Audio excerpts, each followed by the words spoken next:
لوگ بیٹیوں کو زندہ زمین میں گاڑ دیا کرتے تھے، حلال و حرام کی کوئی تمیز نہ تھی۔ باپ کے مرنے کے بعد اپنی سوتیلی ماں سے بیٹا شادی کر لیا کرتا تھا۔ عورتیں جانوروں کی طرح مارکیٹ میں بکا کرتی تھیں۔ نکاح کرنے کا عجیب و غریب طریقہ ان کے سماج میں رائج تھا۔ پردہ نام کی کوئی چیز نہ تھی، حیا نام کی کوئی چیز نہ تھی۔ خانہ کعبہ کا طواف کرتے تھے ننگے ہو کر کے، مادر زاد ننگے ہو کر کے خانہ کعبہ کا طواف کرتے تھے۔ اللہ کے گھر میں خانہ کعبہ میں 360 بت رکھے تھے جن کی وہ عبادت کیا کرتے تھے۔ حج بھی کرتے تھے، طواف بھی کرتے تھے، لبیک بھی پڑھتے تھے، مگر دیسی گھی میں ملاوٹ کیا کرتے تھے۔ جب لبیک پڑھتے تھے تو کیا کہتے تھے؟ لبیک اللہم لبیک لا شریک لک الا شریکا تملکہ وما ملک۔ کہتے تھے اے اللہ میں حاضر ہوں، اے اللہ میں حاضر ہوں، اے اللہ تیرا کوئی شریک نہیں ہے سوائے ایک شریک کے جس کو تو نے اپنا شریک بنایا ہے اور جس کا تو مالک ہے۔ یعنی وہ اللہ کے ساتھ دوسروں کو شریک بھی کیا کرتے تھے۔ مختلف قسم کی برائیاں ان کے اندر تھیں۔ اللہ کے نبی دنیا میں آئے اور آپ نے ان برائیوں کو ختم کیا۔ وَيُزَكِّيهِمْ، وہ نبی تمہیں پاک کرنے کے لیے آئے ہیں، وہ تمہیں گندگیوں سے نکالنے کے لیے آئے ہیں۔ وَيُعَلِّمُهُمُ الْكِتَابَ وَالْحِكْمَةَ، اور وہ تمہیں کتاب و حکمت کی تعلیم دینے کے لیے آئے ہیں۔ وہ نبی تمہارے لیے ٹیچر بن کر کے آئے ہیں، وہ نبی تمہارے لیے معلم بن کر کے آئے ہیں۔ افسوس کی بات ہے ہمارا نبی تو ٹیچر بن کر کے آیا، ہمارا نبی تو پڑھانے والا لکھانے والا بن کر کے آیا، ہمارا نبی تو کتاب و حکمت کی تعلیم لے کر کے آیا، اور اس نبی کے ماننے والے آج پورے بھارت میں سب سے زیادہ جاہل موجود ہیں۔ آج پورے بھارت میں لٹریسی میں اور تعلیم میں سب سے پیچھے اگر کوئی قوم ہے تو مسلمان قوم ہے۔ نہ ہم دین کے ہیں نہ دنیا کے۔ لوگ سمجھتے ہیں مسلمان کے بچے مدرسے میں پڑھتے، کہاں پڑھتے ہیں مدرسے میں؟ بھارت سرکار کی رپورٹ ہے کہ مسلمانوں کے 2% بچے صرف مدرسے میں پڑھتے ہیں۔ جو پڑھنے والے بچے اس میں 2% مدرسے میں پڑھتے ہیں، اور اس میں بھی کتنے ایسے بچے ہیں 4 سال پڑھا 5 سال پڑھے اس کے بعد پڑھائی انہوں نے چھوڑ دی۔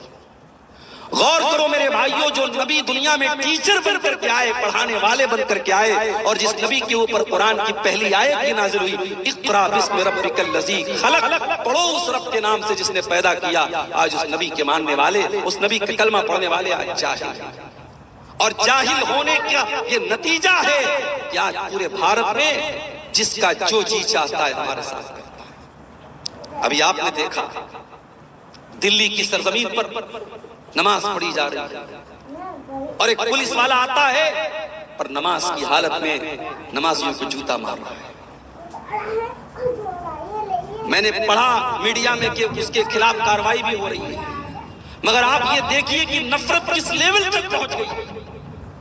میں اس کو صحیح نہیں ٹھہرا رہا ہوں کہ مسلمان مسجد کے باہر سڑک پر کیوں سب بنا رہا ہے، لیکن ہمیں اس سوال کا بھی جواب تلاش کرنے کی ضرورت ہے کہ ہمارے بھارت میں بہت سارے تہوار سڑک پر منائے جا رہے ہیں۔ ہر تیسرے دن کوئی نہ کوئی تہوار سڑک پر منایا جا رہا ہے۔ اگر ہفتے میں یا سال میں ایک نماز اگر سڑک پر ہوتی ہے تو اتنا بڑا قانون کا النگھن ہوتا ہے کہ تم نمازی کو جوتے سے مارو۔